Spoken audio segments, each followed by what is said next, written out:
Okay, here we are today to do this terracotta floor. It's about 15 years old floor.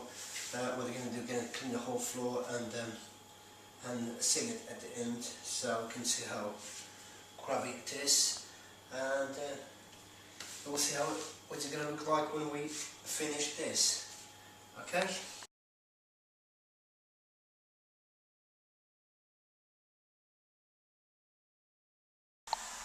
Right, we have finished cleaning this floor and sealed the floor with the matte finished seal. As you can see the difference already all over the floor, and that's it really. This floor is ready to go into use, and this is what you get when you clean this properly, professionally. That's the result you get. Okay.